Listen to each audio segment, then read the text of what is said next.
Retrouvez Businesswoman avec MAF Pro. L'assureur des artisans, commerçants et professions libérales, c'est MAF Pro et c'est pour vous les pros. C'est la MAF.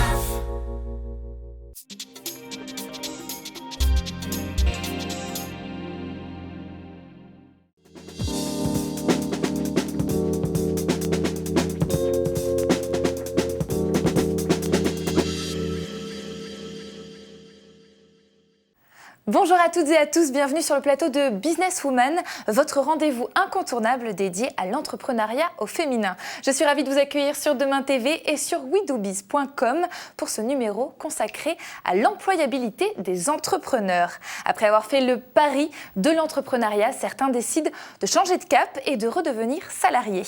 Que ce soit suite à un échec ou par choix totalement assumé, il n'est pas toujours évident d'assurer cette reconversion.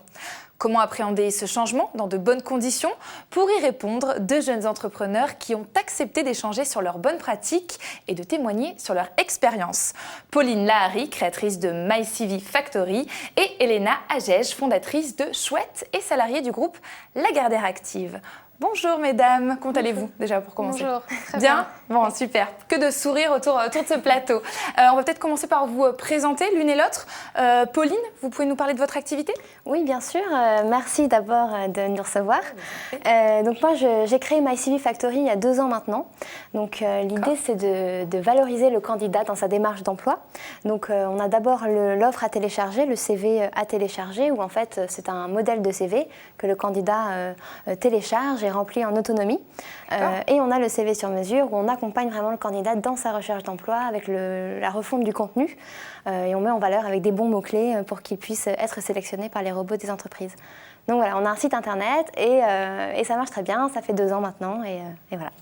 Donc là, vous êtes notre regard expert en fait, du côté recruteur, en tout cas, pour avoir les bonnes pratiques. Exactement, on a beaucoup de profils entrepreneurs qui, après un échec, aimeraient se reconvertir à l'expérience de salarié. Donc je suis ici pour parler de ce type d'expérience. Super. Et vous, Elena? Donc à la base, je suis entrepreneur. J'ai créé il y a 5 ans maintenant Chouette, qui sont les premières ballerines de secours pliables et enroulables en France. Moi, j'adore. Le concept, déjà, j'adore. C'est gentil. Et depuis un peu moins d'1 an, j'ai rejoint Lagardère, donc en tant que salariée. Donc j'ai fait le grand saut, mais de l'entrepreneuriat au salariat, chez Doctipharma, en tant que responsable catalogue et merchandising. Alors justement, c'est à vous que je vais m'adresser. Elena, qu'est-ce qui fait qu'un entrepreneur finalement décide de quitter l'entrepreneuriat, de quitter son entreprise pour devenir salarié? Il y a beaucoup de raisons. Ça va dépendre déjà de l'entrepreneur. Dans la liste, je pourrais voir l'envie de travailler au sein d'une équipe, l'envie de changer de rythme de vie, parce que il y a les horaires, il y a le salaire, il y a les responsabilités qui changent, l'envie de travailler, l'envie de s'évaluer aussi. C'est un changement de vie plus qu'autre chose, indépendamment du succès ou non de la société. D'accord, oui, pour vous, parce qu'il y a un mot que vous n'aimez pas, c'est le mot échec, quand on en a discuté. Pour vous, c'est pas forcément parce qu'on a eu un échec qu'on doit revenir vers... Alors, déjà, on va pas faire comme si ça n'existait pas. Évidemment, après un échec, une société qui ne fonctionne pas du tout, on peut soit en remonter une autre, soit chercher un emploi salarié. Quand je vous disais que je ne l'aimais pas, c'était dans le cas de Chouette, qui est une société qui n'a pas explosé, mais qui existe toujours, qui vend, qui a ses produits, son site de vente, etc. Donc on en rigolait, je vous disais que je ne me retrouvais pas encore là-dedans. Oui. Mais sinon, oui, on peut devenir salarié après un échec entrepreneurial. Ça peut aussi être par choix. C'est effectivement le cas. Mais vous, aujourd'hui, qu'on soit bien clair, vous avez 2 activités puisque vous avez conservé le côté entrepreneuriat. Alors, j'ai vraiment principalement Doctipharma.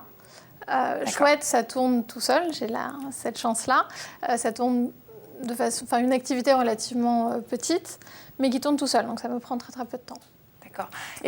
Oui, pour mieux répondre, c'est vrai, à la question, parce que je vous ai listé en général tous les cas de figure pour lesquels on peut avoir envie de devenir salarié. Dans mon cas, c'était aussi un choix par rapport au niveau d'activité de la société.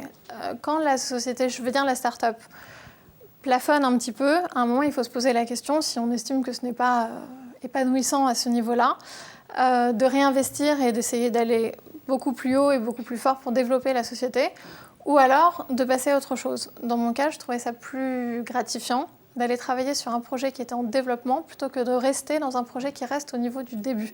Et Doctipharma est en plein développement. Donc c'est une autre phase aussi dans la vie de l'entreprise qui peut être très intéressante à regarder. Vous, Pauline, à l'inverse, vous avez fait le chemin complètement inverse. Vous êtes passée de salarié à entrepreneur. Ouais. Donc déjà, ça, c'est assez intéressant. Mais est-ce que dans votre quotidien, donc depuis que vous avez créé cette structure, est-ce que vous êtes confronté justement à des anciens entrepreneurs qui veulent devenir salariés? Oui.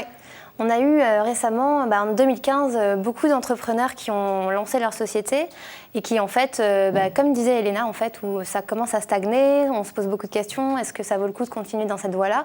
Beaucoup aussi se disent, est-ce que c'est fait pour moi? Si je ne réussis pas là, c'est que je ne m'épanouis pas. Et donc, ils vont vers de grands groupes ou d'autres startups pour trouver ce qu'ils n'ont pas eu toutes ces années d'entrepreneurs. Donc on retrouve des personnes qui sont finalement un petit peu perdues sur leur parcours, qui ont besoin d'un petit coup de boost pour se mettre en valeur. Alors, du coup, on valorise énormément toute la polyvalence. Forcément, quand on est entrepreneur, on touche vraiment à tout. Il y a beaucoup de missions. Et nous, en fait, au lieu de s'éparpiller sur toute cette polyvalence, on va peut-être se concentrer sur une expertise qu'ils ont vraiment développée. Donc, par exemple, quelqu'un qui a monté son entreprise et qui a géré toute la partie marketing alors que ses associés étaient plutôt sur le commercial, nous, on va vraiment se concentrer le CV sur la partie marketing et faire un beau contenu sur ce thème-là plutôt que d'aller s'éparpiller sur tout ce qui est administratif, juridique et toutes les autres missions qu'un entrepreneur peut éventuellement voir. Donc nous, c'est un peu notre stratégie, c'est essayer d'expertiser en fait le CV et de valoriser ça auprès d'un grand groupe ou même d'une start-up d'ailleurs. Et justement, vous parliez d'atouts. Est-ce que finalement être entrepreneur, c'est un atout quand on cherche du travail dans le monde du salariat? Je dirais que ça dépend probablement du groupe pour lequel vous postulez. C'est un atout dans une start-up, c'est indéniable parce qu'on est peu nombreux et qu'on a besoin de se relayer et de pouvoir déléguer des tâches qui ne sont pas forcément les nôtres à quelqu'un d'autre. Donc il faut que les personnes puissent être très adaptables et polyvalents et pouvoir faire un peu de tout. Donc en start-up, oui, un entrepreneur sera la bienvenue. Par contre, dans un grand groupe, parfois, il est vrai qu'on a des tâches, des missions et on n'a pas forcément envie d'aller empiéter sur les missions du voisin. C'est un cliché, mais c'est vrai. Nous, on a eu quelques profils comme ça où voilà, c'est un peu plus compliqué. Donc, dans ces cas-là, ils s'épanouissent moins finalement vers les PME ou vers les grands groupes. Vous, justement, au contraire, Elena, est-ce que vous avez des difficultés à intégrer un groupe? Réagissez là-dessus. Réagissez. Non, ça dépend des entrepreneurs et c'est très vrai et c'est logique presque de se dire ça. Ça peut faire partie des peurs qu'un employeur peut avoir quand il embauche un profil entrepreneur. Donc je le comprends complètement.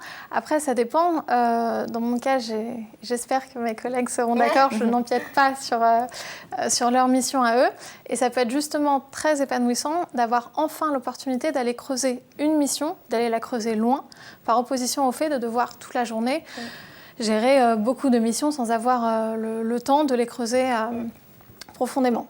Voilà. Et finalement, aujourd'hui, votre profil un petit peu polyvalent, avec des tâches transversales, ça a aussi joué en votre faveur? Oui, bien sûr. Alors, déjà, le fait d'avoir une expérience entrepreneuriale, ça permet de rajouter des expériences, donc des compétences réelles, mais aussi de les prouver sur le CV.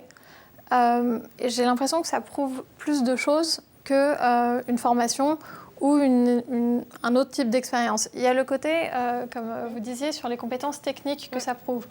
Par exemple, Chouette a eu 75 points de vente.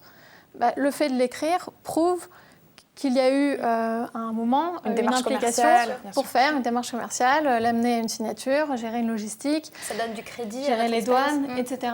Donc rien que le fait de l'écrire prouve beaucoup de compétences techniques qui n'auraient pas forcément été prouvées si on avait été juste dans une entreprise qui a 75 points de vente. Et comment on peut les mettre en valeur, du coup, ces qualités?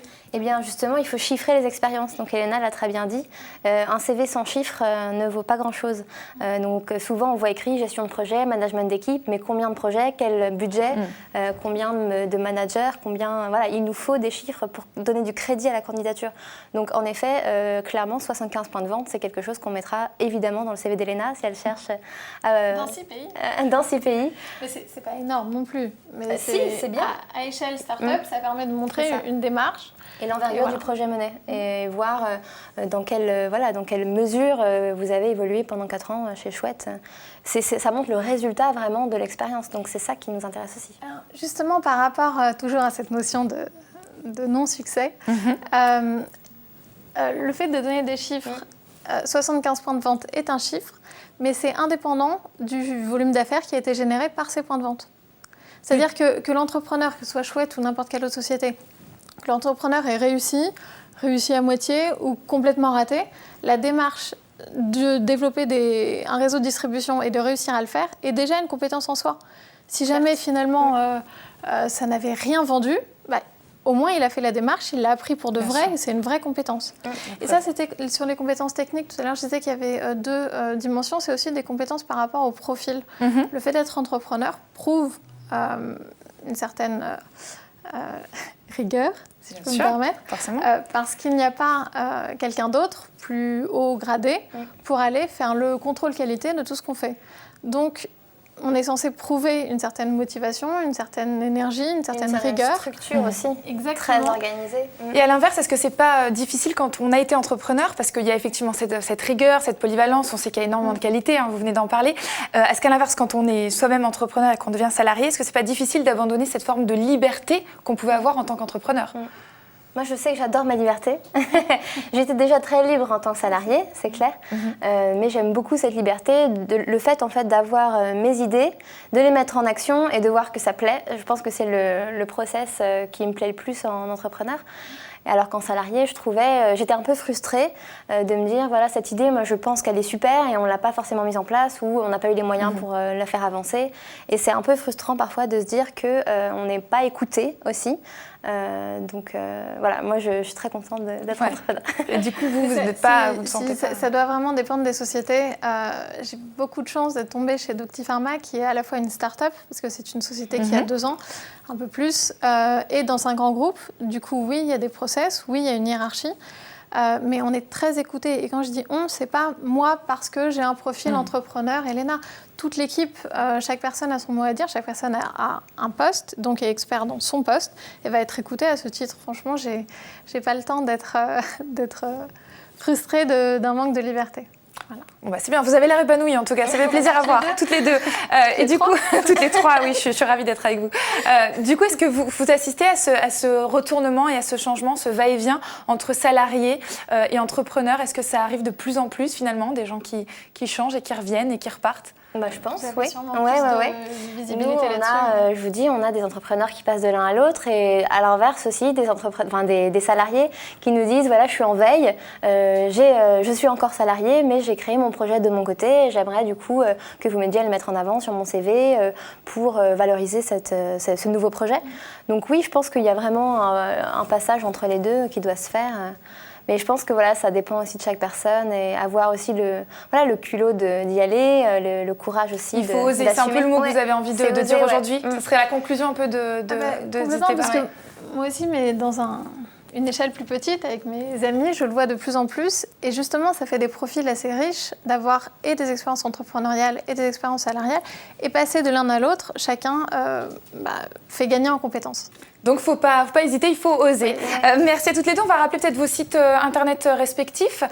Pauline, on peut retrouver votre site ? Tout à fait, c'est mycvfactory.com. D'accord. Et voilà, disponible H24. H24, parfait. Vous êtes derrière l'ordinateur H24, c'est bon pour répondre. Pas de souci. De votre côté, Elena ? Les ballerines, ce sera chouette.com, shoedte.com. Tout un programme. Merci en tout cas, mesdames, d'avoir assisté à cette émission. Merci à vous de nous avoir suivis. Je vous rappelle que vous pouvez retrouver cette émission sur demaintv.fr, mais aussi sur wedobiz.com et ellesentreprennent.fr. Je vous dis à très vite pour un nouveau numéro de Business Woman. Soyez au rendez-vous parce que, croyez-moi, les femmes n'ont pas dit leur dernier mot.